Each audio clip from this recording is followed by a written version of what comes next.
Welcome to Sunita study zone. আজকে আমরা PSC ক্লার্কশিপের একটি প্র্যাকটিস সেট করে নেব।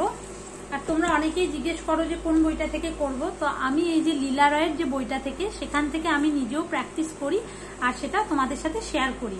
এর আগে মিসলেনিয়াসের 8টা প্র্যাকটিস সেট শেয়ার করেছিলাম এবং পিএসসি ক্লার্কশিপের 3টা প্র্যাকটিস সেট অলরেডি শেয়ার করা হয়ে গেছে এই বইটা থেকে। তো তোমরা যারা দেখোনি চাইলে পরে অবশ্যই দেখে নিতে পারো। তো চলো আজকে শুরু করা যাক।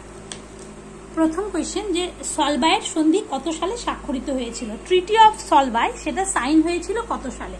তাহলে সলবাইয়ের সন্ধি স্বাক্ষরিত হয়েছিল আমরা সকলেই জানি, সেটা হচ্ছে 1782 সালে ট্রিটি অফ সলবাই হয়েছিল। তো এখান থেকে আমাদের এই রিলেটেড কিছু কোয়েশ্চেন পড়তে হবে। যেমন সলবাইয়ের সন্ধি তো হলো, সেটা কোন যুদ্ধ, মানে যুদ্ধ, সন্ধি মানে সেখানে যুদ্ধ আছে, তাহলে কোন যুদ্ধ? সেটা হবে হচ্ছে ফার্স্ট অ্যাংলো মারাঠা ওয়ার, যেটা প্রথম ইঙ্গ মহীশূর যে যুদ্ধটা হয়, প্রথম অ্যাংলো মারাঠা যুদ্ধ, সেই অ্যাংলো মারাঠা যুদ্ধটা হয়েছিল হচ্ছে সলবাইয়ের সন্ধি দ্বারা শেষ হয়েছিল। তাহলে শুরু হয়েছিল কোন সন্ধি দ্বারা? Treaty of Surat. এরকম ভাবে কোয়েশ্চেন আসতে পারে যে এমন একটা যুদ্ধের নাম বলো যেটা হচ্ছে সুরাটের সন্ধি দ্বারা শুরু হয়েছিল এবং সলবাইয়ের সন্ধি দ্বারা শেষ হয়েছিল। তখন হবে হচ্ছে ফার্স্ট অ্যাংলো মারাঠা ওয়ার হলো। ট্রিটি অফ সুরাট হয়েছিল 1775, এই সন্ধির দ্বারা শুরু হলো, এবং ট্রিটি অফ সলবাই এর দ্বারা শেষ হলো ফার্স্ট অ্যাংলো মারাঠা ওয়ার। এটা যুদ্ধটা চলেছিল 1775 থেকে 82 পর্যন্ত হলো। আচ্ছা, এই সময় গভর্নর জেনারেল কে ছিলেন সেটা তোমরা আমাকে কমেন্ট করে জানাবে এই টাইম পিরিয়ডটা। এবার যদি সেকেন্ড অ্যাংলো মারাঠা ওয়ার আসে, সেকেন্ড অ্যাংলো মারাঠা যুদ্ধ যেটা ছিল সেটা কোন সন্ধির দ্বারা শুরু হয়েছিল? সেটা শুরুই হয়েছে ট্রিটি অফ বেসিনের সন্ধির দ্বারা সেকেন্ড অ্যাংলো মারাঠা যুদ্ধটা যেটা, সেটা হচ্ছে শুরু হয়েছিল। এবং তারপরে আবার তোমার যুদ্ধটা হলো মানে 1803 সালে, সেটা হচ্ছে সেকেন্ড অ্যাংলো মারাঠা ওয়ার হলো 1803। তার আগেই সন্ধি হয়ে গেল ট্রিটি অফ এটা খুব আসে। ট্রিটি অফ বেসিন কবে হয়েছিল? 1802 সালে ট্রিটি অফ বেসিন হয়েছিল। এই সময় কে ছিলেন? এই সময় ছিলেন সে হচ্ছে বাজিরাও টু এই সময় ছিল। ট্রিটি অফ বেসিন সেটা বাজিরাও টু এর সাইন হয়েছিল, বাজিরাও টু এর দ্বারা ব্রিটিশদের সাথে। আর এই সময় বেসিনের সন্ধি যেহেতু 1800 মানে কি, লর্ড ওয়েলেসলি মানে কি মনে করে বলো তো? অধীনতামূলক মিত্রতা নীতি। ট্রিটি অফ বেসিন 1802, তার দ্বারা সেকেন্ড অ্যাংলো মারাঠা ওয়ার সেটা শুরু হলো। এবার থার্ড অ্যাংলো মারাঠা ওয়ার যেটা মানে সেটা কত সালে হয়েছিল? সেটা হবে হচ্ছে থার্ডের কথা যদি বলে তখন সেটা হবে 1817 অব্দি থার্ড অ্যাংলো মারাঠা ওয়ার চলেছিল এবং সেটা ট্রিটি অফ মান্দাসুর। ট্রিটি অফ মান্দাসুর কবে যদি বলে? ট্রিটি অফ মারাঠা মান্দাসুর মনে রাখবে। ট্রিটি অফ মান্দাসুর 1818, এটার দ্বারা মারাঠারা ডিফিটেড হয়েছিল এবং মারাঠা কিংডমটাকে ক্যাপচার করা হয়েছিল ব্রিটিশের দ্বারা। তো ব্যাস, এগুলো বলে দিলাম। তো এইখানে যত ট্রিটি আছে সবই কিন্তু ইম্পর্টেন্ট। যেমন তোমার অ্যাংলো কার্নাটিক ওয়ার, যেটা ব্রিটিশ আর ফ্রেঞ্চদের মধ্যে হয়েছিল, তারপরে তার যে ফার্স্ট অ্যাংলো কার্নাটিক ওয়ার, তারপর second Anglo Carnatic war, third Anglo Carnatic war, তার সাথে কি কি ট্রিটি মানে যুদ্ধ জড়িত। যেমন ব্যাটেল অফ বন্দিবাসের যে যুদ্ধটা, সেটা কোন কোন অ্যাংলো কার্নাটিক ওয়ারের সাথে জড়িত? তোমরা আমাকে কমেন্ট করে জানাবে। বন্দিবাসের যুদ্ধ সেটা ব্রিটিশ আর ফ্রান্সদের মধ্যে হলো।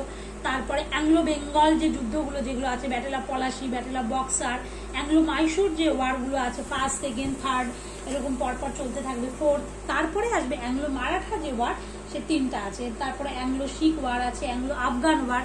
তো এই পুরো টপিকটা তোমরা কিন্তু পড়ে নেবে, ভীষণ ইম্পর্টেন্ট। যেমন এই দেখো, তোমার প্রচুর কিছু বিষয় আছে এখানে, মানে এই যে সালগুলো, তো আমি যদি কখনো ডিসকাশন করি তাহলে ডিটেলসে করবো। নেক্সট, রায়তওয়ারি যে সিস্টেম সেটাকে চালু করেছিল, রায়তওয়ারি সিস্টেমটা চালু করেছিল সেটা হচ্ছে RT Thomas Munro, governor of Madras ছিলেন তিনি।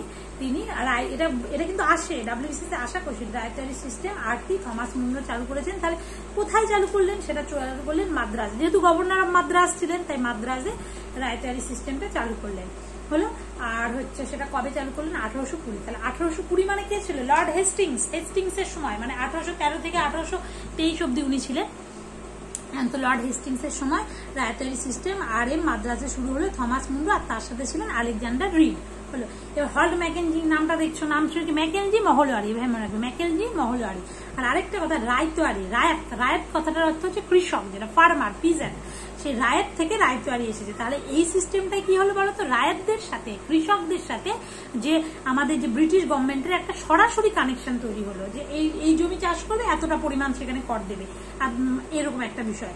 তো 30 বছরের জন্য এগ্রিমেন্ট হলে এখানে কোনো ইন্টারমিডিয়েট ছিল না, আর হয়ে গেল। এবার মহলওয়ারি সিস্টেম যেটা, সেটা হচ্ছে হল্ট ম্যাকেনজি। দেখো মহল মানে কি, গ্রুপ অফ ভিলেজ, আর গ্রুপ অফ ভিলেজার্সদের সাথে ব্রিটিশদের যে এটা হলো, যে একটা মানে এগ্রিমেন্টটা হলো, সেটা হচ্ছে মহলওয়ারি সিস্টেম। মহল মানে গ্রুপ অফ ভিলেজ। এটা হলো কোথায়, এটা হচ্ছে মহলওয়ারি করলে। এটা পরে মানে 1822, এটা 1820 প্রথমে রায়তওয়ারি, তারপর মহলওয়ারি 1822। তো 1823 অব্দি ছিল, বললাম আমি লর্ড হেস্টিংস, তার মানে লর্ড হেস্টিংসের আমলেই এটা হয়েছিল। তো এবার হয়ে গেল। এবার এই যে এখান থেকে গভর্নর জেনারেল গুলো তোমরা খুব ভালোভাবে পড়ে রাখবে, হ্যাঁ, ভীষণ ইম্পর্টেন্ট। দেখো তোমাদের কিন্তু গোলাতে পারে যে রায়তওয়ারি সিস্টেমটা ওয়ারেন হেস্টিংস না লর্ড হেস্টিংস, তাহলে সময়কালটা ভীষণভাবে জানতে হবে, মানে কোনটা কোন টাইমে হলো। হিস্ট্রি মানে ক্রনোলজি, হিস্ট্রি মানে টাইম ফ্রেম, তোমাকে মনে রাখতেই হবে। আর তার সাথে এই গভর্নর জেনারেল গুলো। তারপর নেক্সট, নিম্নলিখিত ব্যক্তিদের, আর এটা কর্নওয়ালিস মানে তোমরা জানো permanent settlement 1793, Cornwallis father of Indian, father of civil service যেটা, সেটা হচ্ছে লর্ড কর্নওয়ালিস। আরো প্রচুর কিছু ওনার সম্পর্কে বলা যায়।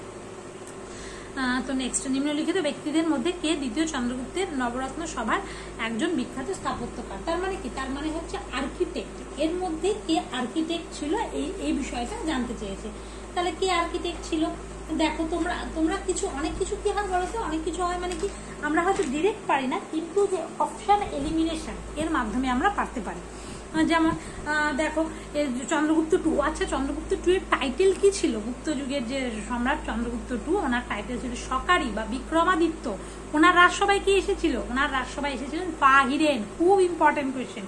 আর আমি যে এই জিনিসগুলো তোমাদের সাথে শেয়ার করছি বা ডিসকাশন করছি, এগুলো কিন্তু শুধু পিএসসি ক্লার্কশিপের প্র্যাকটিসের জন্য, কিন্তু ক্লার্কশিপের জন্য না, এটা আপকামিং যত পরীক্ষা আছে, যে পরীক্ষাগুলো জিকে আসে, সেটা ক্লার্কশিপ বলো, WBCS বলো, যেহেতু আমি নিজেই WBCS দিই মেনলি, তারপর যে কোনো পরীক্ষা, যে পরীক্ষাগুলোতে WBP বলো, সব পরীক্ষার জন্য কিন্তু এই প্র্যাকটিস সেটগুলো ইম্পর্টেন্ট।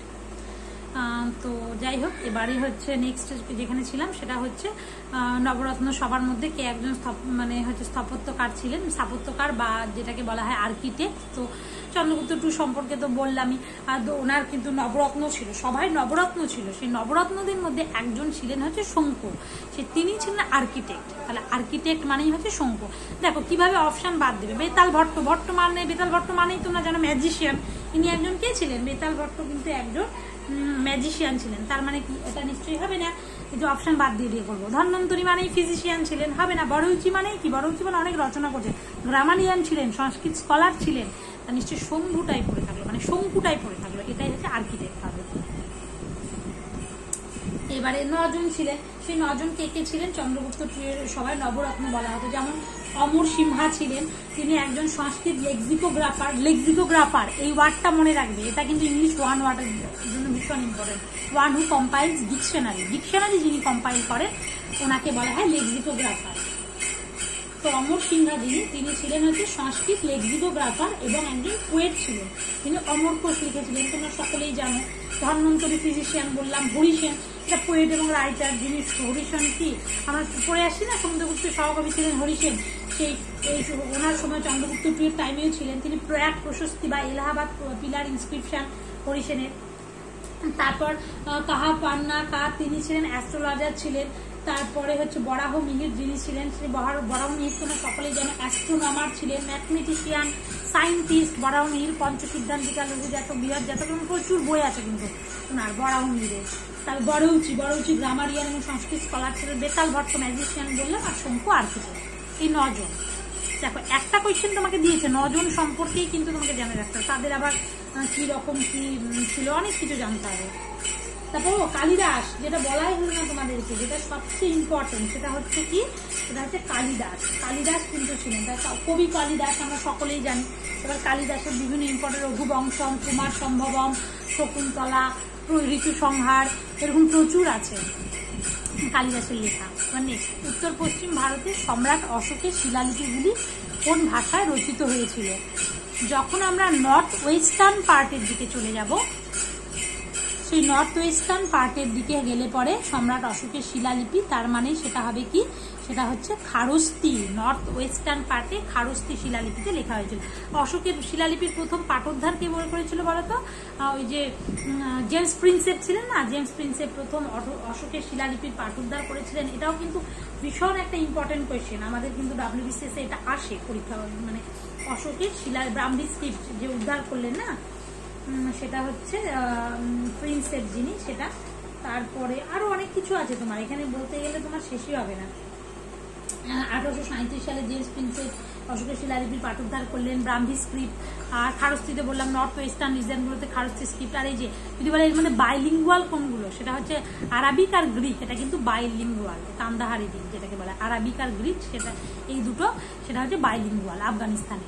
হলো, এবারে নেক্সট হচ্ছে কোন যুগে মানুষ প্রথম কৃষিকার্য শুরু করে? কৃষিকার্য মানে নিওলিথিক রেভলিউশন। নিওলিথিক রেভলিউশন কেন বলা হয়? তার জন্য তো জি চাইল্ড এটাকে নিওলিথিক রেভলিউশন বলেছিলেন। এই নব্যপ্রস্তর যুগ, সেটা প্রথম কৃষিকার্য শুরু হয়। মানুষ তো ধীরে ধীরে মানে ডেভেলপ করেছে, তাই না? প্রথম দিকে একবারই তো আর কৃষিকাজ আসেনি, তো ওর জন্য নিওলিথিক যুগে কৃষিকার্য মানুষ শুরু করেছিলেন। ব্যাস, এবার নেক্সট, এবার হচ্ছে প্রথম কোন লেখক কবিতা রচনার ভাষা হিসেবে উর্দু ব্যবহার করেন? এবার যখন আমাদের উর্দুর কথা বলা হচ্ছে, উর্দু মানে আমির খসরু, এভাবে মনে রাখতে হবে। তাহলে উর্দু মানে কি? উর্দু মানে আমির খসরু। তাহলে উর্দুকে ইয়ে করেন, উর্দু হচ্ছে আমির খসরু। ব্যাস, এবার আমির খসরু মানে কি? ওনার ভারতের তোতা পাখি বলা হয়, তোমরা সকলেই জানো। এবং উনি বিভিন্ন সুলতানদের, দিল্লি সুলতানদের রাজসভায় ছিলেন, একদম তোমার বলবন থেকে শুরু করে গিয়াসউদ্দিন তুগলক, প্রায় 7টারও বেশি সুলতানের আমলে উনি ছিলেন। তারপরে বেশ ওনার যে নিজামুদ্দিন আউলিয়া ওনার গুরু ছিলেন। ইনফরমেশন বলতে গেলে না শেষ হয় না। উর্দু আমির খসরু, উর্দু আমির খসরু, এভাবে মনে রাখবে। ফৈজি মানে কি? ফৈজি মানে আকবরের কোর্টে চলে যাও। আকবরের কোর্টে যে 9 জন ছিলেন, তার মধ্যে একজন, তার মধ্যে পোয়েট ছিলেন, তিনি ছিলেন ফৈজি মানে WBCS এটা আছে। লীলাবতীকে পার্সিয়ান ট্রান্সলেট করেছেন ফৈজি। লীলাবতী কি? একটা ম্যাথ বুক। দেখো কোয়েশ্চেন কিভাবে হয়, প্রথমে বলবে যে লীলাবতীকে পার্সিয়ানে ট্রান্সলেট করেছিল ফৈজি। আর টু ডিপে গেলে বলবে যে লীলাবতী বইটা কোন সাবজেক্টের উপর? ম্যাথ বুক। আর টু ডিপে গেল বললাম লীলাবতীটা কে লিখেছেন? ভাস্করাচার্য বা ভাস্কর টু লীলাবতী লিখেছেন। ব্যাস, এইভাবে কিন্তু পড়তে হবে। এইভাবে পড়লে দেখো একটা কোয়েশ্চেন বলা মানে আমি 8-10টা কোয়েশ্চেন কিন্তু আমি মানে কভার করার চেষ্টা করছি নিজেদের পড়ার। আমি এইভাবে পড়ি জন্য তোমাদের সাথে এটা মানে শেয়ার করছি, তোমরাও এইভাবেই পড়বে। একটা কোয়েশ্চেন পড়লাম উর্দু আমির খসরু হয়ে গেল না, সে আমির খসরু রিলেটেড যত কোয়েশ্চেন পড়া যায়, কিংবা ওই অপশন রিলেটেড যত কোয়েশ্চেন পড়া যায়। মির্জা গালিব কেউ ছিলেন? উর্দু পোয়েট ছিলেন, যিনি উইটনেস করেছিলেন 1857 রিভল্ট, এটাও আসে। কোন পোয়েট যিনি 1857 রিভল্টটা দেখেছিলেন? সেটা হচ্ছে মির্জা গালিব উর্দু পোয়েট। তিনি তখন দিল্লিতেই ছিলেন, দিল্লিতে বাহাদুর শাহ টু নেতৃত্ব দিয়েছিলেন না। আর হচ্ছে নেক্সট হচ্ছে এই মানে 1857 রিভল্ট কিন্তু পড়ে রাখবে, ভীষণ ইম্পর্টেন্ট যে কোনো পরীক্ষার জন্য। মোহাম্মদ ইকবাল বলতে কি? National poet of Pakistan. Mohammad Iqbal এই যে ফার্স্ট কনসিভ করেছিল, এই যে আইডিয়াটা, এটা কিন্তু প্রিভিয়াসে আসা, এই যে পাকিস্তান আইডিয়াটা প্রথম কনসিভ করেছিল কে? মোহাম্মদ ইকবাল 1930 সালে। ইনি ছিলেন ন্যাশনাল, মৃত্যুর পরে তাকে বলা হয় ন্যাশনাল পোয়েট অফ পাকিস্তান। এবং স্যার এ জাহা সে আচ্ছা, এইটা পুরোটা, এই যে প্যাট্রিয়টিক সং, এই পুরো সংটাই মোহাম্মদ ইকবাল, এটা ভীষণ আসে, এটা আসতে পারে এবার। কারণ কি এটা কে লিখেছেন, এটা সম্পর্কে একজন খুব মানে বিশাল ভুলভাল ইনফরমেশন দিয়েছেন, তোমরা বুঝতেই পারছো হয়তো। আর বললাম না, যাই হোক, সারে জাহাঁ সে আচ্ছা মোহাম্মদ ইকবাল, এইটুকু তোমরা জেনে রাখবে। এবার গান্ধীজির, তারপরেও পাকিস্তান সম্পর্কে বলতে গেলে তো শেষ হবে না। ফার্স্ট আইডিয়াটা দিয়েছিল মোহাম্মদ ইকবাল। তারপরে যদি বলে পাকিস্তান 1930, পাকিস্তান টার্মটা কে কয়েন করেছিল? চৌধুরী রহমত আলী। এগুলো সব প্রিভিয়াসে আসা, আমি কোয়েশ্চেন ডিসকাশন করেছি 1933 সালে। তারপর পাকিস্তান তো তৈরি হয়ে গেল। তারপর ওই যে পাকিস্তান যে রেজলিউশন, সেটা কবে? March 1940 Pakistan resolution. তারপর পাকিস্তান তো তৈরি হলো, মাউন্ট ব্যাটেন প্ল্যান, দুটো ডোমেন তৈরি করলো, একটা ইন্ডিয়া পাকিস্তান। সেই পাকিস্তানের প্রথম গভর্নর জেনারেল কে হলো? সেটা হলো মোহাম্মদ আলী জিন্নাহ। প্রচুর কোয়েশ্চেন পাকিস্তান রিলেটেড অনেক কিছু আসে, এগুলো পড়ে রাখবে। নেক্সট, এবার হচ্ছে গান্ধীজির অসহযোগ আন্দোলন প্রত্যাহারকে ন্যাশনাল ক্যালামিটি বা জাতীয় বিপর্য। অসহযোগ আন্দোলনটা কেন অসহযোগ আন্দোলন প্রত্যাহার করলো? 1920 সালে এটা তো দারুণ আন্দোলন একটা হচ্ছিল, কিন্তু সেই সময় প্রত্যাহার করে না, 2 বছর পরে 1922 সালে, এই যে 1922 সালের 11 বা 12 ফেব্রুয়ারি, যেটা সেটা হচ্ছে অসহযোগ আন্দোলনটা প্রত্যাহার করে নিল। কেন? ওই যে উত্তরপ্রদেশের গোরখপুরে চৌরি চৌরা ঘটনা, 20 জনকে পুড়িয়ে একটা মানে মেরে ফেলা হলো না, তার জন্যই তো এই চৌরি চৌরা ঘটনা এটাও আসে। কোন ঘটনার পরিপ্রেক্ষিতে গান্ধীজি অসহযোগ আন্দোলন তুলে নিল? 1922-এর 11 ফেব্রুয়ারি তুলে নিয়েছিলেন চৌরি চৌরা ঘটনার পরিপ্রেক্ষিতে, যে উত্তরপ্রদেশের গোরখপুর ভিলেজে পুলিশদের পুড়িয়ে মারা হলো। এই ঘটনাকে এই যে তুলে নিল, উইথড্রল অফ হচ্ছে নন কোঅপারেশন মুভমেন্ট, সেইটাকেই এই যে তুলে নিল, সেই বিষয়টাকে নেতাজি বলেছিলেন যে ন্যাশনাল ক্যালামিটি। কে বলেছিলেন? নেতাজি। এটা কিন্তু তোমরা সকলেই পড়ো, চৌরি চৌরা ঘটনার পরিপ্রেক্ষিতে এই আন্দোলনটা তুলে নিল অসহযোগ আন্দোলন। কিন্তু এটাকে কে কি বলেছিল, এটা কিন্তু একটু ডিপের question. Netaji Subhas Chandra Bose national calamity বলেছিল। আচ্ছা, আইএনসির মানে কোন দুটোতে মানে ফার্স্ট আইএনসির কোন সেশনে নেতাজি সুভাষচন্দ্র বসু প্রেসিডেন্ট ছিলেন? তোমরা আমাকে বলবে তো। সর্দার বল্লভভাই প্যাটেল সম্পর্কে তোমরা সকলেই জানো যে মানে প্রিন্সলি স্টেটগুলোর ইউনিয়নে ভীষণ গুরুত্বপূর্ণ ভূমিকা পালন করেছে। হাজারটা ইনফরমেশন ওনার সম্পর্কে আছে। বরদৌলি সত্যাগ্রহ, সৈয়দ আহমেদ খান সম্পর্কে তোমরা সকলেই জানো। লালা লাজপত রায় সম্পর্কেও তোমরা সকলেই জানো, এক্সট্রিমিস্ট। প্রত্যেকটা অপশন আরো ডিটেলসে বলবে, কারণ অনেক আরো ডিটেলসে বলতে গেলে কি বলতো, প্রচুর সময় দরকার। যতটা সম্ভব সময়ের মধ্যে করার চেষ্টা করছি। নেক্সট, আমাদের সংবিধানে আমাদের দেশের নাম কি হিসেবে উল্লেখ করা হয়েছে? India, that is Bharat. Article 1 তো আছে, India that is Bharat shall be union of states. এই একটা আর্টিকেল থেকে এই কথাটা কত নম্বর আর্টিকেল আছে? এক। তার মানে কি ইন্ডিয়া কি এটা একটা ইউনিয়ন অফ স্টেটস। তারপরে ইন্ডিয়া আর ভারত এই দুটো নাম উল্লেখ আছে। দেখো একটা আর্টিকেল, এই একটা লাইন থেকে কত রকম কোয়েশ্চেন আসতে পারে। ইন্ডিয়া এবং ভারত দুটো নাম আছে, হিন্দুস্তান নেই। আর্থিক জরুরি অবস্থা ঘোষণা হওয়ার কতদিনের মধ্যে সংসদে অনুমোদন নিতে হতে পারে? এই যে ফিনান্সিয়াল এমার্জেন্সি, তোমরা আগে বলে এমার্জেন্সি বিষয়টা কে জারি করতে পারে? সেটা প্রেসিডেন্ট জারি করবে। কেউ অত রকমের হয়, national emergency, state emergency, financial emergency. National emergency কত নাম্বার আর্টিকেলে আছে? সেটা আর্টিকেল 352-তে আছে। স্টেট এমার্জেন্সি কত নাম্বার আর্টিকেল আছে? 356। এবারে আসে ফিনান্সিয়াল এমার্জেন্সি কত নাম্বার আর্টিকেলে আছে? সেটা হচ্ছে আর্টিকেল 360। সব কিন্তু হিস্ট্রি মানে যেমন সাল, ক্রোনোলজি, কে কখন ছিল বিষয়গুলো, আর কনস্টিটিউশন মানে আর্টিকেল। এই যে ন্যাশনাল ইমার্জেন্সি কোন কোন গ্রাউন্ডে জারি করা যেতে পারে? ওয়ার, তারপর এক্সটার্নাল অ্যাগ্রেশন, ইন্টারনাল ডিস্টারবেন্স, প্রচুর কোয়েশ্চেন আছে এটা সম্পর্কে। তারপর ন্যাশনাল ইমার্জেন্সি জারি হওয়ার 1 মাসের মধ্যেই কিন্তু পার্লামেন্টের অনুমোদন নিতে হবে, অ্যাপ্রুভালটা নিতে হবে, কারণ ওটা ন্যাশনাল তো, ওর জন্য তাড়াতাড়ি দেয়। ন্যাশনাল ইমার্জেন্সি জারি 30 দিনের মধ্যে অ্যাপ্রুভাল নিতে হবে। হলো, এবার তারপর অ্যাপ্রুভাল 30 দিনের মধ্যে নিল, 6 মাস ওটা কন্টিনিউ থাকবে। 6 মাস পর পর আবার সে অ্যাপ্রুভাল নিয়ে নিয়ে ইনডিফিনিট, অসীম মানে ইনডিফিনিট টাইম পর্যন্ত এটা কিন্তু চলতে থাকবে ন্যাশনাল এমার্জেন্সি। তারপর স্টেট এমার্জেন্সি, প্রেসিডেন্টস রুল, তোমরা সকলেই জানো।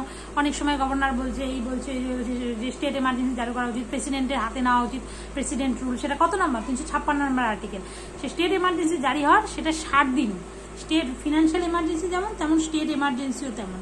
এই দুটোই জারি হওয়ার 60 দিনের মধ্যে পার্লামেন্টের অনুমোদন নিতে হবে। দেখো ন্যাশনাল এমার্জেন্সি বললে এটা একটু আরো বেশি তাড়াতাড়ি, আর্জেন্ট না বিষয়টা, তাই 30 দিনের মধ্যে। কিন্তু স্টেট বা ফিনান্সিয়াল এমার্জেন্সি জারি হওয়ার 60 দিনের মধ্যে তখন পার্লামেন্টের অনুমোদন নিতে হবে। হলো, নিল, নেওয়ার পরে প্রেসিডেন্ট চাইলে পরে যে কোনো টাইমে স্টেট এমার্জেন্সিকে রিভোক করতে পারে এবং ফিনান্সিয়াল এমার্জেন্সিকেও রিভোক করে নিতে পারে। এখন পর্যন্ত এখনো ইন্ডিয়াতে ফিনান্সিয়াল এমার্জেন্সি জারি হয়নি। ফিনান্সিয়াল আনস্টেবিলিটি, ক্রেডিটের প্রবলেম, এসবের জন্য হতে পারে।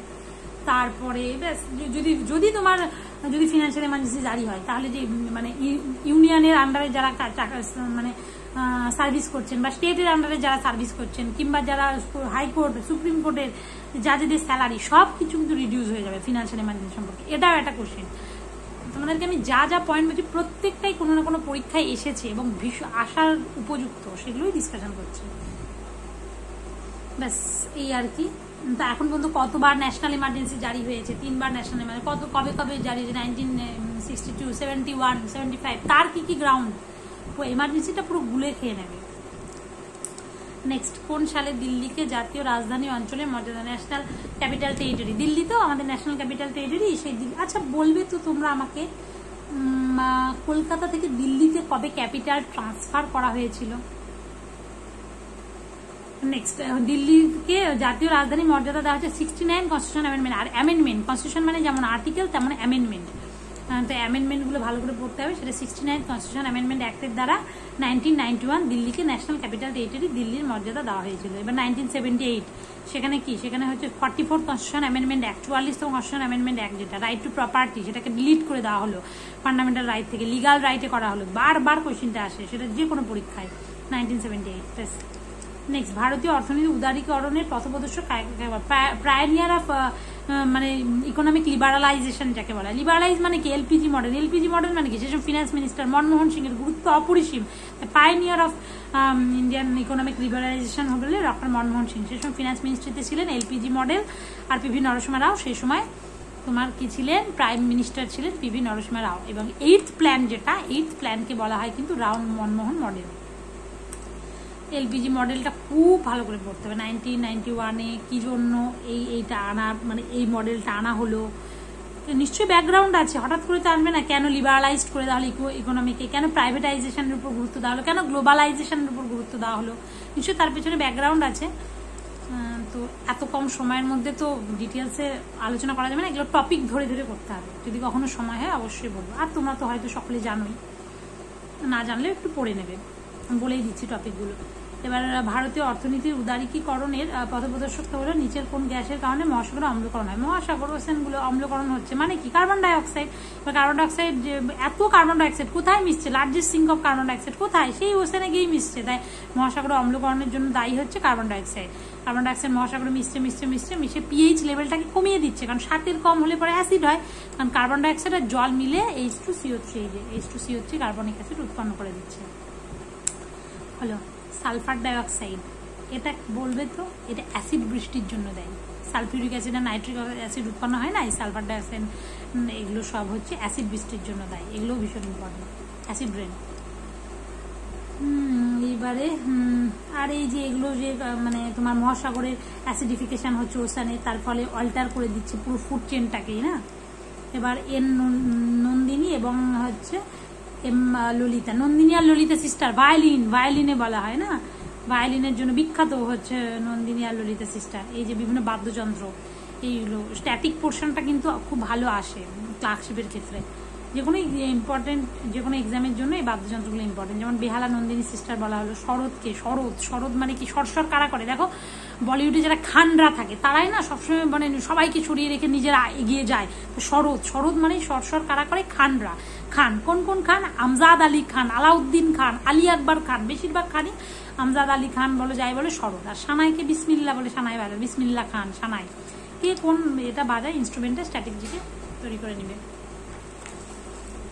আমিও পড়ি মাঝে মাঝে, এগুলো আবার একটু গুলিয়ে যায়।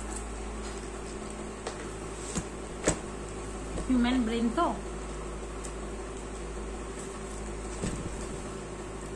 এবারে নেক্সট, 2023 সালে পদ্মবিভূষণ বালকৃষ্ণ বিঠল দাস দোষী নিম্নলিখিত বালকৃষ্ণ দোষী উনি হচ্ছে ভারতীয় একজন আর্কিটেক্ট ছিলেন। আর্কিটেক্ট ছিলেন তিনি, আর্কিটেকচারে আর্কিটেক্ট যিনি, তিনি হলে হচ্ছে বালকৃষ্ণ দোষী। আর পদ্মবিভূষণ বিঠল দাস দোষী তিনি।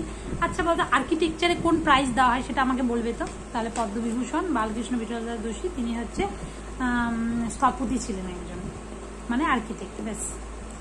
এইবারে next, Dhalpur Crawley tiger reserve. Tiger মানে যে কত কোয়েশ্চেন, ডিআর, এবার মানে ডিআর রাজস্থান, ডিআর এটা 55th টাইগার রিজার্ভ। তার মানে এটা বলে দিলাম, তার মানে কি এটা সব যদি বলে কতগুলো টাইগার রিজার্ভ আছে বর্তমানে ভারতে? 55টা টাইগার রিজার্ভ। লার্জেস্ট কোনটা তোমরা আমাকে কমেন্টে জানাবে তো, লার্জেস্ট কোনটা। এটা এমনকি ইউপিএসসিতে কোয়েশ্চেনটা এসেছে। আর 55টা তো বললাম। এবার টাইগার স্টেট কাকে বলা হয়? মধ্যপ্রদেশকে বলা হয় টাইগার স্টেট। তারপর টাইগার সম্পর্কে প্রচুর কোয়েশ্চেন আছে। তারপর টাইগার অ্যাক্ট 1973, এই যে প্রজেক্ট টাইগার যেটা 1973, ওয়াইল্ড লাইফ কনজারভেশন অ্যাক্ট যেমন 1972, তেমন 1973 প্রজেক্ট টাইগার আর প্রজেক্ট এলিফ্যান্ট মার্চ করার কথা বললো না, 73 আর 92, এই দুটো প্রজেক্ট বাঘ আর হাতিকে একসাথে রাখবেই আর কি। প্রজেক্ট টাইগার 1973, 55টা টাইগার রিজার্ভ আছে। মার্চ 2024 অনুযায়ী বর্তমানে এটাও আসে টাইগারের সংখ্যা 3682 টাইগার। আর India 75% of the world's tiger ইন্ডিয়াতেই আসে। মানে গোটা বিশ্বের যত টাইগার তার 75% কিন্তু টাইগার ইন্ডিয়াতে রয়েছে। মধ্যপ্রদেশ সবচেয়ে বেশি। যদি বলে সেকেন্ড, মধ্যপ্রদেশ তো সবাই জানে টাইগার স্টেট। যদি বলে সেকেন্ড লার্জেস্ট টাইগার কোথায় পাওয়া যায়? কর্ণাটক। তাহলে মধ্যপ্রদেশ মাঝখানে গিয়ে কর্নারে চলে গেল, কর্ণাটক উত্তরাখণ্ড, মধ্যপ্রদেশ কর্ণাটক উত্তরাখণ্ড। এভাবে তোমরা মনে রাখবে, বারবার পড়তে হবে জিকে, কিচ্ছু করার নেই। মধ্যপ্রদেশ মানে দেখো এবার মানে মধ্যপ্রদেশ মানে কি লার্জেস্ট বন জঙ্গল, তো ওর জন্য টাইগারটা বেশি থাকে। সবচেয়ে বেশি এরিয়া ওয়াইজ যদি বলা হয় ফরেস্ট কোথায়, তাহলে তো মধ্যপ্রদেশেই হবে। পার্সেন্টেজ ওয়াইজ বললে মানে মিজোরামে হয়ে যাবে, আর এরিয়া ওয়াইজ বলে মধ্যপ্রদেশে। যাই হোক, ও আর একটা টাইগার ডে কবে যাবে, 29 জুলাই সম্ভবত টাইগার ডে, এটা দেখে নেবে। এবারে হয়ে গেল। এবার আসন সংখ্যা, কোন টাইগার রিজার্ভ কোথায় অবস্থিত, এগুলো একটু পড়ে নেবে, তাহলে ম্যাপ পয়েন্টিং করে করবে। আসন সংখ্যার বিচারে ভারতের বৃহত্তম ক্রিকেট স্টেডিয়াম কোনটা, নরেন্দ্র মোদী স্টেডিয়াম। অবশ্যই তাই, ওই যে মতেরা স্টেডিয়াম গুজরাটের আহমেদাবাদে নরেন্দ্র মোদী স্টেডিয়াম হচ্ছে লার্জেস্ট ক্রিকেট স্টেডিয়াম। ভাবা যায় ইন্ডিয়াতেই আছে মতেরা স্টেডিয়াম, যার আগের নাম ছিল আহমেদাবাদ, গুজরাটের। সবই নিজের নামে করে নিচ্ছে আর কি। একটি 1 কুলাম চার্জ কয়টি ইলেকট্রন গঠন করে? একটা 1 কুলাম চার্জ মানে 6.24, এখানে 0.24টা নেই, 6.24 × 10⁻18 ইলেকট্রন গঠন করতে পারে। মানে কুলামকার ইলেকট্রিক চার্জের একক কুলাম, 1 কুলাম চার্জ মানে 6 × 10⁻18 ইলেকট্রন গঠন করে। কালিদাস স্মরণা কেম মধ্যপ্রদেশে দেওয়া যায়। কালিদাস তোমরা সকলেই জানো, চন্দ্রগুপ্ত টু-এর আশ্রয় ছিল, একজন সংস্কৃত স্কলার। কালিদাসের অনেক বই, সবগুলো বইগুলো দেখে নেবে, কয়েকটা আমি বললামও। কালিদাস সম্মান মধ্যপ্রদেশে দেওয়া হয়। আর হচ্ছে নিশ্চয়ই মানে আর্টেই দেওয়া হবে, বুঝতেই পারছো, কারণ কি এটা তো কালিদাস তো তার সাথেই যুক্ত ছিলেন, কবি কালিদাস। নিম্নলিখিত কোন বাঙালি ব্যক্তিত্ব প্রথম জ্ঞানপীঠ পুরস্কার পেয়েছো? জ্ঞানপীঠ সম্পর্কে যে কত কোয়েশ্চেন আসবে, প্রচুর কোয়েশ্চেন করে রাখতে হবে। জ্ঞানপীঠ অ্যাওয়ার্ড তো বলেছে প্রথম বাঙালি হিসেবে জ্ঞানপীঠ মনে রাখবে গণদেবতার জন্য পেয়েছে। গণদেবতার কার লেখা? তারাশঙ্কর বন্দ্যোপাধ্যায় গণদেবতার জন্য পেয়েছে। আবার জ্ঞানপীঠ প্রথম থেকে আসে। জ্ঞানপীঠ প্রথমে 1965-এ দেওয়া হয়েছিল। জি শঙ্কর কুরুপ মালায়ালাম রাইটার প্রথম জ্ঞানপীঠ পেয়েছিল। বাঙালি হিসেবে পরের বছরই পেয়ে গেলেন তারাশঙ্কর বন্দ্যোপাধ্যায়। আমি এভাবে মনে রেখেছি, জ্ঞানপীঠ পায় গণদেবতার জন্য, গণদেবতা তারাশঙ্কর বন্দ্যোপাধ্যায় লেখা হলো প্রথম বাঙালি। এবার যদি বলে প্রথম মহিলা হিসেবে কে জ্ঞানপীঠ অ্যাওয়ার্ড পেয়েছে, প্রথম মহিলা ফার্স্ট ওমেন জ্ঞানপীঠ অ্যাওয়ার্ড। অনেক আশা ছিল, আশাপূর্ণা দেবী প্রথম প্রতিশ্রুতির জন্য 1976-এ প্রথম মহিলা আশাপূর্ণা দেবী জ্ঞানপীঠ অ্যাওয়ার্ড পেয়েছে। আর মহাশ্বেতা দেবীর বিখ্যাত বই অরণ্যের অধিকার, আর সুভাষ মুখোপাধ্যায়ের পদাতিক। মিসলেনিয়াসের আগে কত কি পড়ে গেলাম, স্ট্যাটিক দিকে কিছুই তো পেলাম না। মানে এবার কেমন জানি কোয়েশ্চেনটা মনে হলো, মানে ভালো ছিল, কোয়েশ্চেন কঠিন না, কিন্তু বিষয় হচ্ছে ধারাটা, অন্যবারের ধারাটা বজায় ছিল না, যে স্ট্যাটিক জিকে থেকে এরকম কোয়েশ্চেনগুলো আসে, সেবার এগুলো আসেনি। যারা আমার মনে হয় যারা এক্সট্রা করে এফোর্ট দিয়ে গেছে মিসলেনিয়াস, তাদের কিছু কাজে দেয়নি, আমার তো দেয়নি, মানে আগে যা পড়া ছিল তাই। যাই হোক, ওটা গন। এবার নেক্সটগুলোর কথা ভাবতে হবে। কালা গোলাপ, ব্ল্যাক রোজ অমৃতা প্রীতম। ব্ল্যাক রোজটাই পছন্দ, কালা গোলাপ হচ্ছে অমৃতা প্রীতম প্রিয়, কালা গোলাপটাই প্রিয়, অমৃতা প্রীতমের লেখা। আর কে নারায়ণের লেখা বই পড়তে হবে, অনিকেতা দেশাইয়ের লেখা বই পড়তে। অরুন্ধতী রায়, বিখ্যাত অরুন্ধতী রায়, এটা না বললেই পাপ হবে, সেটা হচ্ছে বুকার প্রাইজ। অরুন্ধতী রায় পেয়েছিল প্রথম বুকার প্রাইজ যিনি পেয়েছিলেন Indian, Arundhati Roy, God of Small Things এর জন্য। আর first Indian origin VS Naipaul সম্ভবত। Arundhati Roy God of Small Things, এটাও আছে। অ্যালজেব্রা, অনেক বই আছে ওনার, অরুন্ধতী রায়ের বইগুলো দেখে নেবে। গড অফ স্মল থিংস, তার জন্য বুকার প্রাইজ পেয়েছিলেন, এটা ভীষণ ইম্পর্টেন্ট। এবার next, national institute of disaster management কোথায়? ডিজাস্টার ডিডি, তার মানে কি new Delhi. Disaster management act কবে? 2005, এটাও আছে। ডিজাস্টার ম্যানেজমেন্ট অ্যাক্ট কবে? 2005, মিনিস্ট্রি অফ হোম মিনিস্ট্রি আন্ডারে এটা পড়ছে, আর প্রাইম মিনিস্টার তার লিড করে সেটাকে। আর এটা পাস হয়েছে 2005-এর অ্যাক্ট, আর তোমার কেম ইনটু ফোর্স বলে 2006 হবে। অ্যাক্টগুলো কোনটা কোন সালে একদম পর লিখে নিয়ে সব অ্যাক্ট করে নিতে হবে। মানে বিভিন্ন, যেমন পরিবেশ রিলেটেড অ্যাক্ট, এই রিলেটেড অ্যাক্ট, ওই রিলেটেড সালগুলো আসে। Economy related act. নিম্নলিখিত কোন মিসাইল? দেহরাদুনে কার হেডকোয়ার্টার বলবে তো? নিম্নলিখিত কোন মিসাইল রেঞ্জ সবচেয়ে কম? Missile man of India, missile woman of India. সবচেয়ে কম ত্রিশূলটা কি? ত্রিশূলটা একটা short range surface to air missile, DRDO। Missile মানে DRDO এর চেয়ারম্যান বর্তমানে কে আমরা বলবে আমাকে।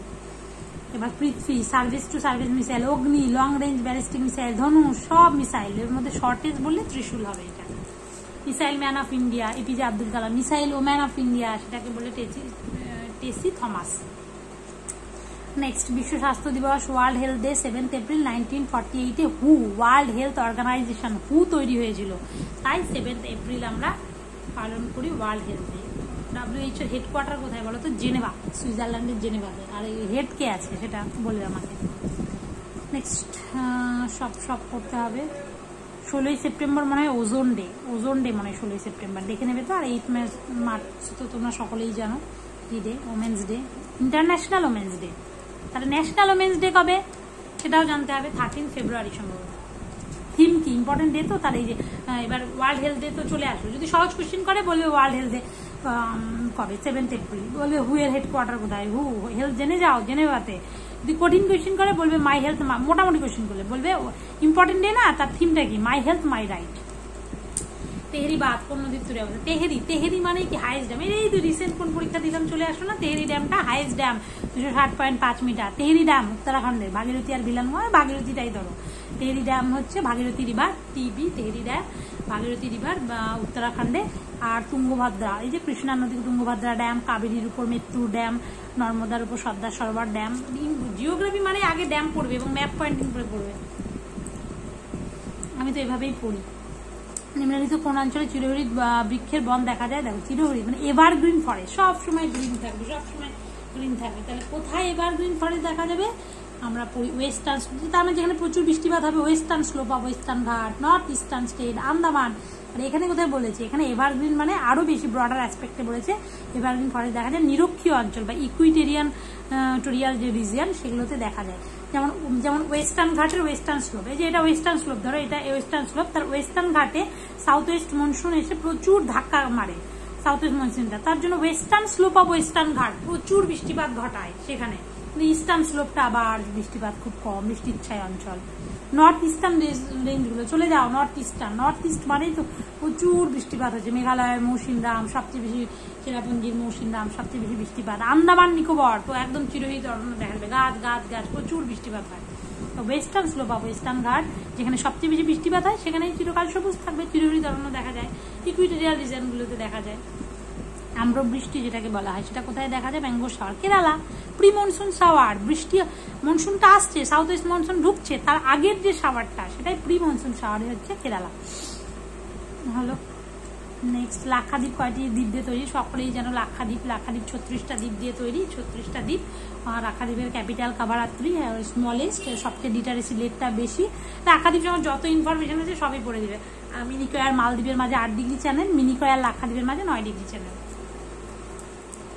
নিম্নলিখিত কোন স্থানে টারশারি কয়লা পাওয়া যায়? টারশারি কয়লা হিমালয় মানে তোমার আসাম, অরুণাচল প্রদেশ, নাগাল্যান্ড, মেঘালয় এই দিকটাই পাওয়া যায়। তারপর জম্মু কাশ্মীরে পাবে, তারপর দার্জিলিং পাবে, এই সমস্ত দিকগুলোতে টারশারি কয়লা পাওয়া যায়। সর্বাধিক লৌহ আকরিক রপ্তানি করে কে? সবচেয়ে বেশি আয়রন ওর। আয়রন মানেই মারমাগাঁও গোয়াতে চলে যেতে হবে, ওয়েস্টার্ন দেখে। আয়রন 50% মতো চায়না, জাপান এইসবে সবচেয়ে বেশি লৌহ আকরিক, সেটা হচ্ছে মারমাগাঁও গোয়া। এই যে পোর্টগুলো পড়ে নেবে, 13 মেজর পোর্ট কোনটা, কোন দিকের, কোনটা লার্জেস্ট পোর্ট, মুম্বাই পোর্ট, কোনটা আর্টিফিশিয়াল, কোনটা ন্যাচারাল, এরকম কোনটা ওল্ডেস্ট, কোনটা ডিপেস্ট, পোর্টগুলো কিন্তু পড়ে নেবে।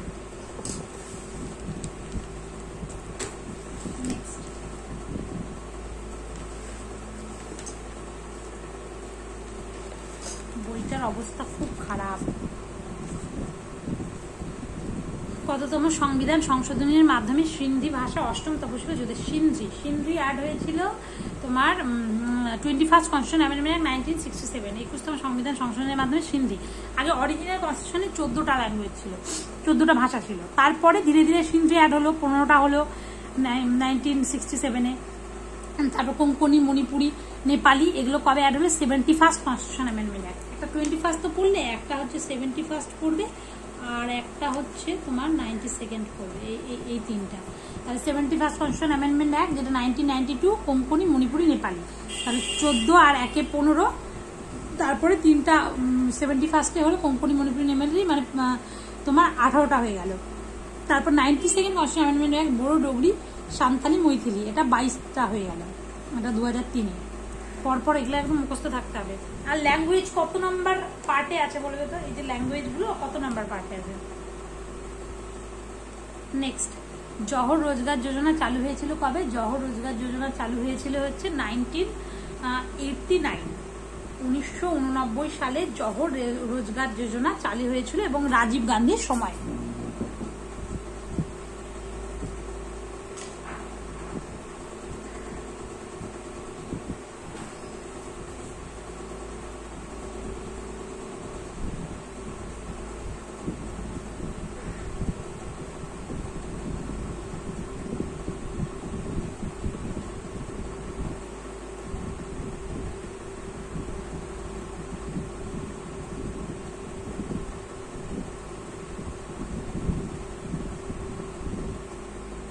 এবার নেক্সট,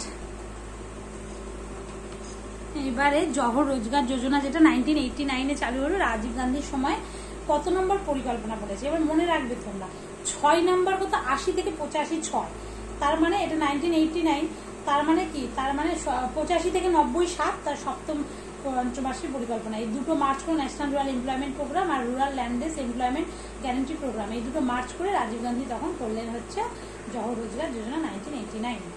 এই ইকোনমিক বললে প্ল্যানিং গুলোর টাইম পিরিয়ডটা খুব ভালো হয়, মানে 1951 থেকে 55, 56 থেকে 60, মানে এর পর গুলো যে 5টা সাল, মানে পঞ্চবার্ষিক পরিকল্পনা মানে কোন সাল থেকে, 1951 থেকে শুরু হলো হয়ে একদম লাস্ট পর্যন্ত যতদিন পর্যন্ত চললো, যতগুলো পঞ্চবার্ষিক পরিকল্পনা 12 5-year প্ল্যান পর্যন্ত, সব 5-year প্ল্যানের টাইম পিরিয়ডটা এবং মাঝে মাঝে যে গ্যাপগুলো হলো, কখনো তোমার এমনি প্ল্যান হলিডে ঢুকলো, কখনো রোলিং প্ল্যান ঢুকলো, এগুলোও কিন্তু করে রাখবে। পঞ্চবার্ষিক পরিকল্পনা মানে টাইম পিরিয়ড, যে কোনো ঘটনা দিয়ে দেবে এটা কোন প্ল্যানের সময় হলো, ওই ঘটনার সালটা এবং পঞ্চবার্ষিক পরিকল্পনার ওই টাইম পিরিয়ডটা জানতে হবে আমাদের। নেক্সট, কোনটি মিশ্রণ নয় সেটা দেখো, মহাসাগরের জল কত কি মিশ্রণ, বায়ুতে কত কি মিশ্রণ, মাটিতে অনেকে টেবিল সল্ট খেতে যে NaCl যেটা সোডিয়াম ক্লোরাইড, সেটা কোনো কিছু মিশ্রণ নয়। তড়িৎচুম্বকীয় বর্ণালীর নিচের কোন অঞ্চলকে আলো বলা, আলো কোনটা, যেটা আমরা ভিজিবল লাইট কোনটা সেটা অ্যাকচুয়ালি বলতে চাইছি। ভিজিবল লাইট হচ্ছে ভিপজিআর, তোমরা সকলেই জানো, বেনিয়া সহ কলা, বেগুনি, লাল রঙের তরঙ্গ দৈর্ঘ্য সবচেয়ে বেশি, তারপরে কিন্তু হচ্ছে তোমার ইয়েটা মানে কম ডেভিয়েট করে, আর নীল রঙের ফ্রিকোয়েন্সিটা সবচেয়ে বেশি, বেনিয়া সহ কলা সকলেই জানো, পরপর যদি সাজাতে বলে ওয়েভলেন্থ অনুযায়ী যদি বলে ছোট থেকে বড় কোনটা, তখন হচ্ছে সবার লাস্টে হচ্ছে লাল রঙের ওয়েভলেন্থ, বেগুনির সবচেয়ে কম ওয়েভলেন্থ, লাল রঙের ওয়েভলেন্থ সবচেয়ে বেশি, এভাবে আসবে। আবার ফ্রিকোয়েন্সিটা উল্টা হবে, সেটা হচ্ছে তোমার, কারণ কি ফ্রিকোয়েন্সির সাথে কম্পাঙ্কের সাথে আবার তরঙ্গ দৈর্ঘ্যের আবার ব্যস্তানুপাতিক সম্পর্ক হয়। যাই হোক, তড়িৎচুম্বকীয় তরঙ্গায়ন এই 400 প্রায় 380-90 থেকে শুরু হয়, এই 750 তার উপরে অব্দি চলতে থাকে। তো এই রেঞ্জ অনুযায়ী এটাই হবে ভিজিবল স্পেকট্রাম। এবার আলকাপ, লোকনৃত্য, ফোক ডান্স, মিসলেনিয়াস, এত দুঃখ হয় মিসলেনিয়াসের জন্য, কত ফোক ডান্স কত কি পড়লাম, এটা অনেক স্ট্র্যাটেজিকে দিয়ে, কিন্তু তো কিছুই দেখলাম না, মানে বিশেষ কিছু উপকার হলো না পড়ে, আলাদা করে মিসলেনিয়াসের জন্য পড়ে কিছু উপকার হলো না, যেগুলো আসতো আগে, মানে এই পার্টিকুলার প্রিভিয়াস হিসাবে দেখে, মানে এই জন্য এখন বলাই যায় না যে কোন পরীক্ষার কি হবে, মানে যতটা সম্ভব ততটা নলেজে রাখতে হবে। আলকাপ, আলকাপ কি, আলকাপ হচ্ছে, আলকাপ মানে ওয়েস্ট বেঙ্গলের বিশেষ করে মালদা, মুর্শিদাবাদ, বীরভূম, ওয়েস্ট বেঙ্গল, আর ওয়েস্ট বেঙ্গলের সাথে লার্জেস্ট বাউন্ডারি কার, ঝাড়খণ্ড, এবং তাছাড়া আর ওয়েস্ট বেঙ্গলের সাথে দেখো কিভাবে মনে রাখবে, আলকাপ ওয়েস্ট বেঙ্গলের সাথে লার্জেস্ট বাউন্ডারি স্টেট ওয়াইজ কার, ঝাড়খণ্ড, তাই ঝাড়খণ্ডের। আবার ওয়েস্ট বেঙ্গলের সাথে কান্ট্রি ওয়াইজ লার্জেস্ট বাউন্ডারি কার, বাংলাদেশের রাজশাহী। এটা হচ্ছে আলকাপ লগ্নতে দেখা যায়, এখানে অপশন অনুযায়ী হবে ঝাড়খণ্ড। সবই জেনে রাখতে হবে তোমাদের, ওর জন্যই বারবার বলি যে শুধু অপশন মুখস্থ করলে হবে না। তো আলকাপ দেখো, যদি এখানে ঝাড়খণ্ড না থাকে ওয়েস্ট বেঙ্গল থাকতো, কিংবা বাংলাদেশের রাজশাহী থাকতো, ওয়েস্ট বেঙ্গল ঝাড়খণ্ড না থাকলে ওয়েস্ট বেঙ্গল থাকার সম্ভাবনা বেশি ছিল, তখন তো মাথায় আসতো না। তো ওর জন্য আলকাপ, ওয়েস্ট বেঙ্গলের লার্জেস্ট বাউন্ডারি থাকে ঝাড়খণ্ড, আবার ওয়েস্ট বেঙ্গলের সাথে কান্ট্রি ওয়াইজ লার্জেস্ট থাকে বাংলাদেশের রাজশাহীতে দেখা যায়, বা ওয়েস্ট বেঙ্গলে আবার মালদা, মুর্শিদাবাদে দেখা যায় নর্দার্ন সাইডটায়। নিচের কোন হরমোনটি স্টেরয়েড মানে কি সেক্স হরমোন, স্টেরয়েড মানে সেক্স হরমোন, কারণ মহিলাদের কি থাকে, মহিলাদের ইস্ট্রোজেন থাকে, প্রোজেস্টেরন থাকে, তাই ইস্ট্রোজেন একটা স্টেরয়েড, তারপর পুরুষদের টেস্টোস্টেরন থাকে, এই আর কি। আর যেমন অক্সিটোসিন, দেখো বার্থ হরমোন, লাভ হরমোন বলা হয়, মানে চাইল্ড বার্থের সময় সাহায্য করে অক্সিটোসিন, হাইপোথ্যালামাসে যেটা থাকে, সেই হাইপোথ্যালামাস থেকে যেটা আসে সেই হচ্ছে অক্সিটোসিনটা, সেটাকে বলা হয়, আমরা কি বলবো, সেটা হচ্ছে বার্থ হরমোন, কারণ এটা চাইল্ড বার্থটাকে ফ্যাসিলিটেট করে, ত্বরান্বিত করে, তার জন্য এটা প্রডিউস হয় কোথায়, অক্সিটোসিনটা হাইপোথ্যালামাসে প্রডিউস হয় এবং রিলিজ হয় ব্লাস্টিমে পিটুইটারি গ্ল্যান্ডের দ্বারা। আর লাভ হরমোন কেন, যে বার্থ হরমোন, চাইল্ড বার্থে হরমোন, একটা বাচ্চা যদি জন্ম হয় তাহলে সেটা আমাদের কত ভালোবাসার বিষয় বলো তো, তার জন্য চাইল্ড বার্থে সাহায্য করে অক্সিটোসিন, তার জন্য এটাকে লাভ হরমোনও বলা হয়। আর ইনসুলিন, গ্লুকাগন তোমরা সকলেই জানো, প্যানক্রিয়াস থেকে করিতে হয়, প্যানক্রিয়াসের আলফা কোষ থেকে যেটা করিতে হয় সেটা হচ্ছে গ্লুকাগন, বিটা কোষ থেকে যেটা করিতে হয় সেটা ইনসুলিন। নিচের কোনটি কঠিন কোণের একক, মানে কি সলিড অ্যাঙ্গেল হচ্ছে স্টেরেডিয়ান, রেডিয়ান আর স্টেরেডিয়ান দুই ভাই, রেডিয়ান অ্যাঙ্গেল আর স্টেরেডিয়ান হচ্ছে সলিড অ্যাঙ্গেল, এটা মনে রাখবে। আর আর এগুলো সবই ইউনিটলেস। আর ফার্মি, যেটা ফার্মি 1 ফার্মি মানে 10 to the power fermi 15 metre, মানে খুব ছোট্ট কিছু মাপার, মানে নিউক্লিয়ার ডিস্টেন্স গুলো মাপার যদি এরকম দেয়, জানো, বলবে যে ফার্মি কিসের একক, কি মাপার একক। ফার্মি হচ্ছে তখন বলবে তোমাদের যদি ক্লিয়ার কনসেপ্ট না থাকে 1 ফার্মি মানে 10 to the power -15 metre, metre মানে কি ডিস্টেন্সের একক, এইভাবে পড়তে হবে। আর বেশ, এবার 69 ফিল্মফেয়ার অ্যাওয়ার্ড কে হোস্ট করবে? ফিল্মফেয়ার আর গুজরাট ফিল্ম টিম, এসবকে মোদিজি হোস্ট করবে গুজরাটের গান্ধীনগর। কে কে? করণ জোহার, আয়ুষ্মান খুরানা, মনীষ পাল, এরা 3জন হোস্ট করেছিলেন। ফিল্মফেয়ার অ্যাওয়ার্ড সম্পর্কে অনেক কিছু পড়তে হবে, যেমন বেস্ট ডিরেক্টর কে, বেস্ট ফিল্ম কে, এই যে দেখো, তো হোস্টেড বাই 3জন হয়ে গেল। এবার বেস্ট ফিল্ম হচ্ছে এই যে 12 ফেলটা বেস্ট ফিল্ম হয়েছে, কারণ ফিল্মফেয়ার এলে 12 ফেলটা বেস্ট ফিল্ম। এবার কার, এটা ভীষণ ইম্পর্টেন্ট, কার? ডিরেক্টেড বাই বিধু বিনোদ চোপড়া। তোমরা সকলেই জানো, সকলেই দেখেছি আমরা কম বেশি। বিধু বিনোদ চোপড়া যেটা, সেটা হচ্ছে 12 ফেলটা ডিরেক্টর। অ্যাক্টর কে হয়েছে বেস্ট ফিল্মফেয়ার অ্যাওয়ার্ডে? অ্যাক্টর হচ্ছে ওই যে ওরা 2জন স্বামী স্ত্রী, সে রণবীর কাপুর আর আলিয়া ভাট, এরা 2জন। নেক্সট হচ্ছে মহিলা সংরক্ষণ, উমেন্স রিজার্ভেশন বিল, ভীষণ ইম্পর্টেন্ট। 2023 সালে এটি সংশোধন বিলটির মাধ্যমে কোন আর্টিকেলে সংশোধন করা হয়েছে? সবগুলো আর্টিকেল 330, 332, 334 সবকিছুতে সংশোধন করা হয়েছে। এবার ওমেন্স রিজার্ভেশন যে বিলটা, সেটা কি, সেটা কত নম্বর অ্যামেন্ডমেন্টের দ্বারা? এটা কিন্তু ভীষণ ইম্পর্টেন্ট। কত কি হতে পারে? ওমেন্স রিজার্ভেশন বিল 106 কনস্টিটিউশন অ্যামেন্ডমেন্ট অ্যাক্ট, আর বিল কত? 128 কনস্টিটিউশন অ্যামেন্ডমেন্ট বিল। 128 বিল তো অনেক আসে। এবার প্রেসিডেন্টের অ্যাসেন্ট পায় না, তাই সেটা অ্যাক্ট হয় না, মানে বিল আসলো। কারণ কি, ওমেন্স রিজার্ভেশন যে একটা হলো, এর আগে কিন্তু প্রচুর অনেক বছর আগে থেকে এই ওমেন্স রিজার্ভেশন বিলের গল্প আছে। সে প্রথমে লোকসভায় পাস হয়, তো রাজ্যসভায় পাস হয় না, তারপরে এই হয় তো ওই হয় না, এই করতে করতে মানে বিলটা তো অনেকই আসে, কিন্তু অ্যাক্টে পরিণত হয় না। শেষ পর্যন্ত 128 কনস্টিটিউশন অ্যামেন্ডমেন্ট বিলটা অ্যাক্টে পরিণত হলো। 106 কনস্টিটিউশন অ্যামেন্ডমেন্ট অ্যাক্ট 2023, সেটা কি বলেছে? ওমেন্স রিজার্ভেশন অ্যাক্ট সেটা বলে 1/3 সিট রিজার্ভ করবে মহিলাদের জন্য, সেটা লোকসভা, স্টেট লেজিসলেটিভ অ্যাসেম্বলি এবং legislative assembly of national capital territory of Delhi, এই 3টাতে সিট রিজার্ভ করবে ওমেনদের জন্য, ইনক্লুডিং দোজ রিজার্ভ ফর এসসিজ অ্যান্ড এসটিজ। কোন article? 330A, 332A, 334A। 330A থেকে আমার মনে হচ্ছে ওমেনদের জন্য 33% সিট রিজার্ভ রাখতে হবে লোকসভায়, আর স্টেট লেজিসলেটিভ অ্যাসেম্বলিতে বললে তখন 332A। আর এই জিনিসটা হবে, এটা কিন্তু 15 বছর পর সিজ হয়ে যাবে। কিছুদিন 15 বছর পর সিজ হয়ে যাবে। 15 বছর পর যদি দরকার হয় আবার তুমি রিজার্ভেশন করতে পারবে একটা, যদি এটা কার্যকরী এখনো হয়নি, সেই সিজ হয়ে যাবে আফটার 15 ইয়ার্স, সেটা 334A। মানে দেখলে, মানে এই 330 মানে লোকসভা, 332 মানে রাজ্যসভা, আর এটা মানে সিজ হবে 15 বছর পর। এই 3টা আর্টিকেলকেই কিন্তু সংশোধন করা হচ্ছে। তারপর যেমন অলরেডি মহিলাদের তোমার পঞ্চায়েত আর মিউনিসিপ্যালিটিতে 1/3 সিট রিজার্ভ আছে, সেটা হচ্ছে 73 কনস্টিটিউশন অ্যামেন্ডমেন্ট অ্যাক্ট এবং 74 কনস্টিটিউশন অ্যামেন্ডমেন্ট অ্যাক্ট 1992-তে।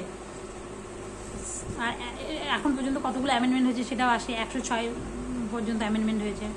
তারপর 100 থেকে অ্যামেন্ডমেন্টগুলো পড়বে, যেমন 100 থেকে ল্যান্ড বাউন্ডারি ইন্ডিয়া আর বাংলাদেশ, 101 কি জিএসটি, 102 কি ন্যাশনাল কমিশন ফর এনবিএ হচ্ছে ব্যাকওয়ার্ড ক্লাসেস, সেটা হচ্ছে এরকম হলো 102, যেটা 103-এ আবার ইডাব্লিউএস মনে আসলো, 104-এ ওই যে তোমার ওই ইয়েগুলোকে হাঁটালো, ওই যে অ্যাংলো ইন্ডিয়ান দুটো, সেগুলো লোকসভা আর এসএলএ থেকে, এগুলো হলো 10 বছর আবার এক্সটেন্ড করলো এগুলো। তারপরে 105-এ আবার কি আসলো, এই যে ওবিসি স্টেট ওবিসি লিস্ট দিতে পারে, এই বিষয়গুলো আসলো। আর 106 ওমেন, মানে এই যে 100 থেকে 106 অব্দি ডিটেলসে দেখে নেবে তোমরা। সম্প্রতি পশ্চিমবঙ্গের মুখ্যমন্ত্রী মমতা বন্দ্যোপাধ্যায় বিনিয়োগ টানতে কোন দেশ সফর করেছে? দুবাই আর স্পেন, দুবাই, এগুলোতে ইনভেস্টমেন্টের জন্য গেছে।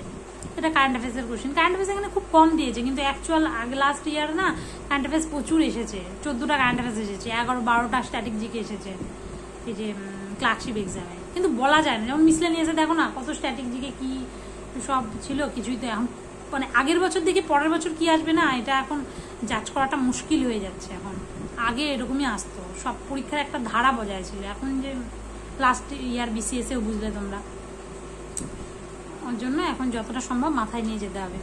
কোন সংস্থা 2023 সালের global snapshot on children with HIV/AIDS এসব প্রকাশ করেছে? সেই সব প্রকাশ করেছে, বুঝতেই পারছো চিলড্রেন মানে ইউনিসেফ। তুমি জানো না, আমি তো জানতাম না কোশ্চেনটা, আমি যখন এটার উপর মানে আমি আগে মক দিই যে কোনো কিছুর উপর, তারপর তোমাদের সাথে শেয়ার করি। আমি নিজে মক দেওয়ার সময় তো জানি না চিলড্রেন আছে মানে ইউনিসেফ। এর আগের নাম ছিল United nation international children's emergency fund, বর্তমানে নাম হচ্ছে ইউনাইটেড নেশনস চিলড্রেন্স ফান্ড, ইউনিসেফটা প্রকাশ করেছে। ইউনিসেফের হেডকোয়ার্টার কথা ইউনাইটেড নেশন মানে নিউ ইয়র্ক, 1946-এর 11 ডিসেম্বর সম্ভবত তৈরি হয়েছে। আর ওয়ার্ল্ড ওয়ার 2 এর পরে কি হলো দেখো 1946, মানে ওয়ার্ল্ড ওয়ার 2 শেষ হলো 1945, ওয়ার্ল্ড ওয়ার 2 এর পরে মহিলা এবং মানে ওয়ার্ল্ড ওয়ারের যে ডিভাস্টেটেড হয়েছিল যেসব কান্ট্রি, তাদের মহিলা এবং শিশুদের অবস্থা তো খুব খারাপ হলো, তো তাদের ফুড এবং হেলথের বিষয়ের দিকে ধ্যান দেওয়ার জন্য ইউনিসেফটা তৈরি হয়েছিল। তো ব্যাস, আবার এইচআইভি কি, এইচআইভি যেটা সেটা হচ্ছে একটা আরএনএ ভাইরাস।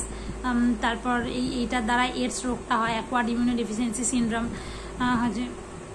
তারপরে এডস ডেটা কবে, সম্ভবত 1 ডিসেম্বর, দেখে নেবে। মানে আরএনএ ভাইরাস এডসটা একটা, যেমন করোনা ভাইরাস আরএনএ ভাইরাস, এরকম মানে যে কোনো ওয়ার্ড থাকলে ওটা সম্পর্কে যা যা কোশ্চেন হয় সব পড়ে নেবে।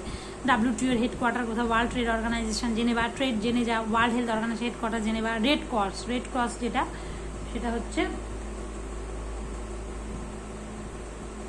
রেড ক্রসেরও হেডকোয়ার্টার সম্ভবত জেনেভাতে, তোমরা দেখে নেবে। তো রেড ক্রস যেটা, সে রেড ক্রস ডে কবে, 8 ডে পালন করা হয়, 8 মে। সেটা ইম্পর্টেন্ট ডেগুলো পড়বে, ইম্পর্টেন্ট মানে হেডকোয়ার্টারগুলো, স্ট্যাটিক জিকে। তো আজকের মতো এখানেই। তো তোমাদের ভিডিওটা কেমন লাগলো জানাবে। আমি যতটা সম্ভব কম সময়ের মধ্যে ইনফরমেশন খুব স্পিডে তাড়াতাড়ি শেয়ার করার চেষ্টা করলাম, কারণ এখানে কেউ আমরা শিখতে আসিনি, মানে অলরেডি আমরা কম বেশি সকলেই জানি, এবার একটু জাস্ট ঝালিয়ে করে নেওয়া, মানে ঝালানো বিষয়গুলোকে, তাও অনেকটা টাইম লেগে গেল। এবার আরও বলতে গেলে আরও টাইম প্রয়োজন সেটা। তো তোমাদের কেমন লাগলো, এই সিরিজটা কেমন লাগছে জানাবে। আর যারা আগের ভিডিওগুলো দেখোনি অবশ্যই আগের ভিডিওগুলো দেখে নেবে, জিকে দেখবে, ম্যাথ দেখবে, যদি তোমাদের ভালো লাগে। তো যদি মনে হয় যে উপকারী, কারণ সময়ের সকলেরই দাম আছে, যেখানে আমরা মনে হবে যে আমরা বেনিফিট পাচ্ছি সেখানেই আমরা যাব। তো যাই হোক, আজকের ভিডিওটি এই পর্যন্তই। আর যদি তোমাদের ভালো লাগে একটা লাইক করো, কমেন্ট করো, বন্ধুদের মধ্যে অবশ্যই শেয়ার করো, আর ভিডিওগুলো দেখতে থাকো। তো আজকের মতো এখানে, থ্যাংক ইউ।